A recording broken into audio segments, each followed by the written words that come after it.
ಎಲ್ಲರಿಗೂ ನಮಸ್ಕಾರ. ಇವತ್ತು ಕರಾವಳಿ ಶೈಲಿಯಲ್ಲಿ ಮಾಡುವಂತಹ ಸಜ್ಜಿಗೆ ಅಂದರೆ ಕ್ಯಾರೆಟನ್ನು ಬಳಸಿ ನಾನು ಇವತ್ತು ಉಪ್ಮಾವನ್ನು ಮಾಡಿದ್ದೇನೆ. ಬಹಳ ರುಚಿಕರವಾಗಿ ಬರ್ತದೆ. ಈ ಸೀಸನ್ ನಮಗೆ ಈ ಕ್ಯಾರೆಟ್ ಬಹಳ ಸಿಹಿಯಾಗಿ ಸಹ ಮತ್ತು ಉತ್ತಮವಾಗಿ ಸಹ ದೊರಕ್ತದೆ. ಫ್ರೋಝನ್ ಕ್ಯಾರೆಟನ್ನು ಉಪಯೋಗಿಸೋಕ್ಕಿಂತ ಈ ಡಿಸೆಂಬರ್ ಜನವರಿ ತಿಂಗಳಲ್ಲಿ ಬರುವಂತಹ ಕ್ಯಾರೆಟ್ಗಳು ಬಹಳ ಆರೋಗ್ಯದಾಯಕವಾದುದು. ಹಾಗಾದರೆ ಈ ಒಂದು ಸಜ್ಜಿಗೆ, ಅದು ಸಹ ಕ್ಯಾರೆಟ್ನ ಸಜ್ಜಿಗೆ ಹೇಗೆ ಮಾಡೋದನ್ನು ನೋಡೋ ಮೊದಲು ಯಾರೆಲ್ಲ ನನ್ನ ಚಾನಲನ್ನು ನೋಡ್ತಿದ್ದೀರಿ, ಯಾರೆಲ್ಲ ಇನ್ನೂ ಸಬ್ಸ್ಕ್ರೈಬ್ ಮಾಡಿಲ್ಲ, ದಯವಿಟ್ಟು ಸಬ್ಸ್ಕ್ರೈಬ್ ಮಾಡಿ ಸಪೋರ್ಟ್ ಮಾಡಿ ಅಂತ ಹೇಳುತ್ತಾ, ಮಕ್ಕಳಿಗೂ ಯಾರಿಗೆ ಈ ಕ್ಯಾರೆಟ್ ಇಷ್ಟ ಇಲ್ಲ ನೋಡಿ ಅಂಥವರಿಗೆ ಈ ರೀತಿಯಾಗಿ ಮಾಡಿಕೊಡಿ. ಬಹಳ ರುಚಿಕರವಾಗಿ ಬರ್ತದೆ. ಹೇಗೆ ಮಾಡೋದನ್ನು ನೋಡೋಣ. ನಮಸ್ತೆ ಮಿತ್ರರೇ. ಕ್ಯಾರೆಟನ್ನು ನೋಡುವಾಗ ಏನಾದರೂ ಕ್ಯಾರೆಟ್ನಿಂದ ಮಾಡುವ ಅಂತ ಅನ್ನಿಸಿದಷ್ಟು ನೋಡಿ ಸುಂದರವಾಗಿದೆ. ಈಗ ಈ ಟೈಪಿನ ಕ್ಯಾರೆಟ್ಗಳು ಸಹ ಬರ್ತದೆ. ಸಣ್ಣ ಕ್ಯಾರೆಟ್ ಸಹ ತುಂಬ ಒಳ್ಳೆಯದು. ಇನ್ನೊಂದು ಆರೆಂಜ್ ಕಲರ್ ಇರೋದು, ಇದೊಂದು ಬೇರೆ ಟೈಪಿನ, ಅದು ಡಾರ್ಕ್ ಆರೆಂಜ್ ಆದರೆ ಇದೊಂದು ಪಿಂಕ್ ಮಿಶ್ರಿತವಾದ ಕ್ಯಾರೆಟ್ ಬಹಳ ಚೆನ್ನಾಗಿ ಬರ್ತದೆ. ಇದು ಸಹ ಇವತ್ತು ಇದನ್ನು ಉಪಯೋಗಿಸಿ ನಾವು ಒಂದು ಉಪ್ಮಾ, ಅಂದರೆ ನಾವು ಮಂಗಳೂರಿನವರು ಅಂದರೆ ಕರಾವಳಿಗರು ಸಜ್ಜಿಗೆ ಅಂತ ಕರಿತೇವೆ, ಅದನ್ನು ಮಾಡ್ತಾ ಇದ್ದೇನೆ. ಬಹಳ ಟೇಸ್ಟಿಯಾಗಿ ಬರ್ತದೆ. ಹಾಗಾದರೆ ಬೇಕಾಗುವ ಸಾಮಗ್ರಿಗಳು, ಇದನ್ನೀಗ ತುರಿದುಕೊಳ್ಳೋಣ. ಒಂದು ಬೌಲ್ನಷ್ಟು ಈ ರವಾ ಉಪ್ಮಾ, ಸಜ್ಜಿಗೆ ಅಂತ ನಾವೇನು ಕರಿತೇವೆ, ಪೂರ ಉಪ್ಮಾ ಮಾಡುವಂಥ ಸಜ್ಜಿಗೆ, ಅಥವಾ ದಪ್ಪ ಬನ್ಸಿ ರವೆ ಸಹ ತೆಗೆದುಕೊಳ್ಬೋದು, ಅದರಲ್ಲಿ ಸಹ ತುಂಬ ಚೆನ್ನಾಗಿ ಬರ್ತದೆ. ಒಂದು ಬೌಲ್ನಷ್ಟು ತೆಂಗಿನ ತುರಿ ಬೇಕಿದ್ದಕ್ಕೆ, 2 ಕಾಯಿ ಮೆಣಸು, ಕೊತ್ತಂಬರಿ ಸೊಪ್ಪು, ಕರಿಬೇವಿನ ಸೊಪ್ಪು, 1 ಚಮಚದಷ್ಟು ಬೆಲ್ಲ, 1 ಚಮಚದಷ್ಟು ಕಡಲೆ ಅಂದರೆ ಶೇಂಗಾ ಬೀಜ, 1 ಚಮಚದಷ್ಟು ಉದ್ದಿನ ಬೇಳೆ, 1 ಚಮಚದಷ್ಟು ಕಡಲೆಬೇಳೆ, 1 ಚಮಚದಷ್ಟು ಸಾಸಿವೆ ಮತ್ತು ಎಣ್ಣೆ. ಈಗ ಮೊದಲಿಗೆ ನಾವೇನು ಮಾಡೋ ಹೇಳಿದರೆ, ಇದನ್ನು ಚೆನ್ನಾಗಿ ಸ್ವಲ್ಪ ಇದರ ಸಿಪ್ಪೆಯನ್ನು ಹೀಗೆ ತೆಗೆದುಕೊಂಡು, ಅಂದರೆ ಮೇಲಿನ ಜಸ್ಟ್ ಒಂದು ಫುಲ್ ಪೀಲ್ ಮಾಡೋದೇನು ಬೇಡ, ಇದರಲ್ಲೇ ನೋಡಿ ಹೀಗೆ ರೋಮ ಟೈಪಿನಲ್ಲಿ ಇರ್ತದಲ್ಲ, ಅದನ್ನು ಸ್ವಲ್ಪ ನಾವು ತೆಗೆದುಕೊಂಡು ಇದನ್ನು ನಾನೀಗ ತೊಳೆದುಕೊಂಡು ಗ್ರೇಟ್ ಮಾಡ್ಕೊಳ್ತೇನೆ. ನೋಡಿ ಎಲ್ಲ ತುರಿದುಕೊಂಡು ಹೀಗೆ ಇಷ್ಟು ಸಾಕು. 1 ಕಪ್ಪು ರವೆಗೆ 1 ಕಪ್ಪಿನಷ್ಟು ಈ ಕ್ಯಾರೆಟ್ ತುರಿ ಸಾಕಾಗ್ತದೆ. ಸೊ ಇಲ್ಲೀಗ ಇದನ್ನು ಪಕ್ಕಕ್ಕೆ ಇಟ್ಕೊಳ್ಳೋಣ. ಇಷ್ಟು ಸಾಕು ನೋಡಿ. ಇಲ್ಲಿ ಒಂದು ಕಾವಲಿಯ ಬಣಾಲೆಯ ಯಾವುದು ನಿಮಗೆ ಬೇಕಿದ್ದನ್ನು ಇಟ್ಕೊಂಡು ಫಸ್ಟಿಗೆ ರವೆಯನ್ನು ಹುರಿದುಕೊಳ್ಳೋಣ.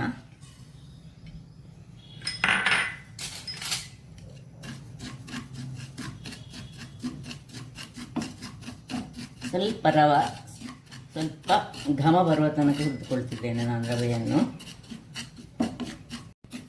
ವೀಕ್ಷಕರೇ, ಇದಾಯಿತು ನೋಡಿ. ಎಷ್ಟಾಗುವಾಗ ಇದನ್ನು ಸ್ವಲ್ಪ ಪಕ್ಕಕ್ಕೆ ಇಟ್ಕೊಳ್ಳೋಣ. ಈಗ ಇದೇ ಇದರಲ್ಲಿ ಬಾಣಲೆಯನ್ನಿಟ್ಟು ಬಾಣಲೆ ಬಿಸಿಯಾಗಲಿ. ಬಾಣಲೆ ಬಿಸಿಯಾಗುವಾಗ ನಿಮಗೆ ಎಷ್ಟು ಎಣ್ಣೆ ಅಥವಾ ತುಪ್ಪ ನಾನು ಸ್ವಲ್ಪ ಮಿಕ್ಸ್ ಮಾಡ್ಕೊಳ್ತಿದ್ದೇನೆ. ಎಣ್ಣೆ ಮತ್ತು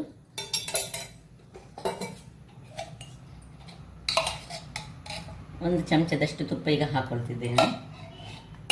ಬೇಕಿದ್ದರೆ ತುಪ್ಪದಲ್ಲಿ ಇದನ್ನು ಮಾಡ್ಕೊಳ್ಬೋದು. ನಿಮಗೆ ಎಣ್ಣೆ ಬೇಕಿದ್ದಷ್ಟು ಎಣ್ಣೆ, ಸುರಿಗೆ ಕಡಲೆ ಅಥವಾ ನೀವು ಇದಕ್ಕೆ ಗೇರು ಬೀಜವನ್ನು ಹಾಕ್ಕೊಳ್ಬೋದು. ಗೇರು ಬೀಜವನ್ನು ಹುರಿದ್ರೆ ಸಾಕ್ತದೆ. ಸ್ವಲ್ಪ ಬಿಸಿ ಆಗುವಾಗ ಇದು ಗೇರು ಬೀಜವನ್ನು ನಾನು ಕಡಲೆಯನ್ನು ಹಾಕ್ಕೊಂಡಿದ್ದೇನೆ, ಅಂದರೆ ಶೇಂಗಾ ಬೀಜ ಒಂಚೂರು ಇದರಲ್ಲಿ ಕಾಯ್ದುಕೊಳ್ಳಿ.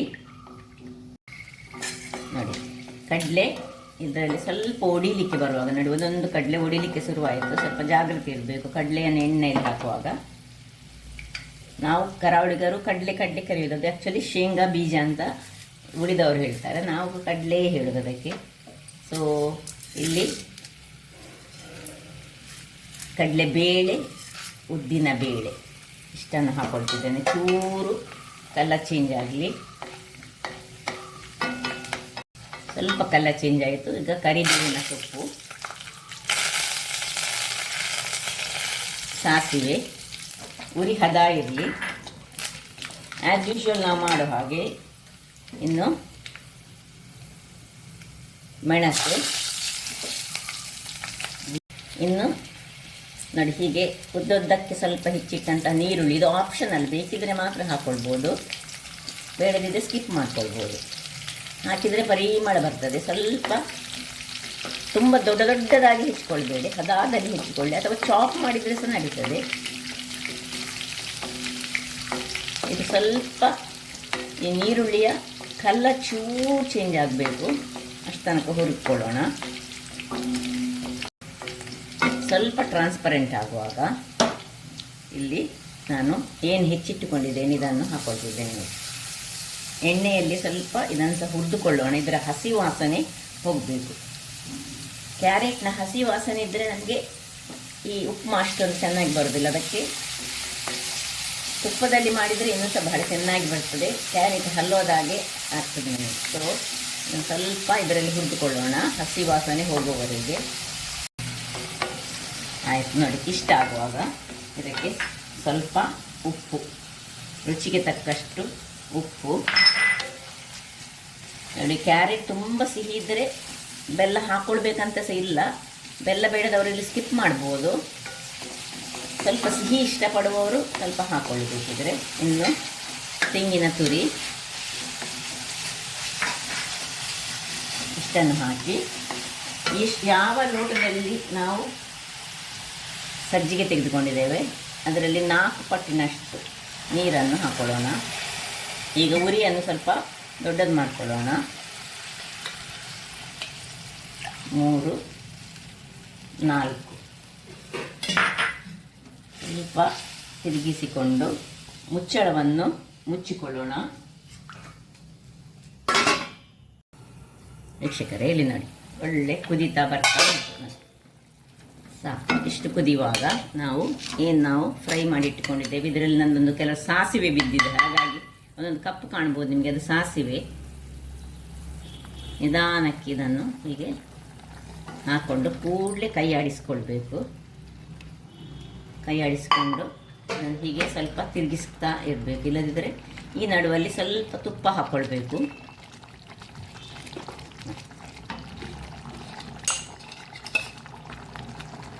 ಒಂದು ಚಮಚದಷ್ಟು ತುಪ್ಪ ಹಾಕಿ ಪುನೊಮ್ಮೆ ಹೀಗೆ ತಿರುಗಿಸ್ಕೊಳ್ಳೋಣ.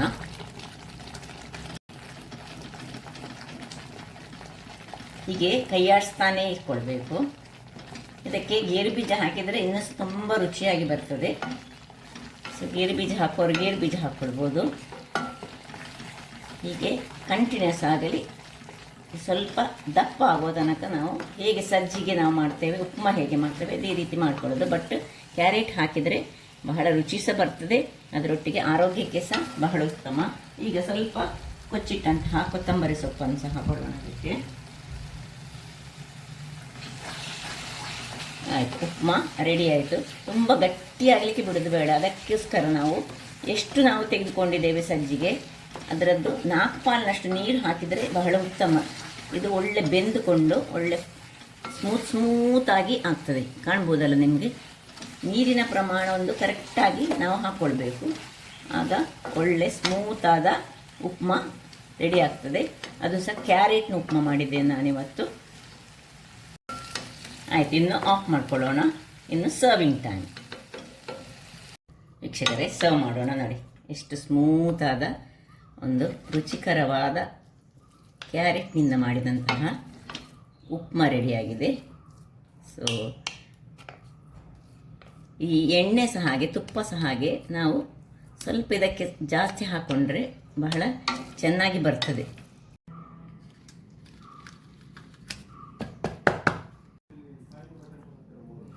ನೋಡಿ, ರುಚಿಕರವಾದ ಆರೋಗ್ಯದಾಯಕವಾದ ಕ್ಯಾರೆಟ್ನಿಂದ ಮಾಡಿದಂತಹ ಉಪ್ಮಾ ರೆಡಿಯಾಗಿದೆ. ಹಾಗಾದರೆ ನನ್ನ ಈ ಕುಕಿಂಗ್ ಚಾನಲ್ ನಿಮಗೆ ಇಷ್ಟ ಆದರೆ ಬೋಳೂರು ಸುವರ್ಣ ಚಾನಲನ್ನು ಲೈಕ್ ಮಾಡಿ, ಶೇರ್ ಮಾಡಿ ಹಾಗೂ ಸಬ್ಸ್ಕ್ರೈಬ್ ಮಾಡಿ ಹಾಗೂ ನನ್ನ ಇನ್ಸ್ಟಾಗ್ರಾಮ್ ಪೇಜನ್ನು ಫಾಲೋ ಮಾಡಿ. ಧನ್ಯವಾದಗಳು.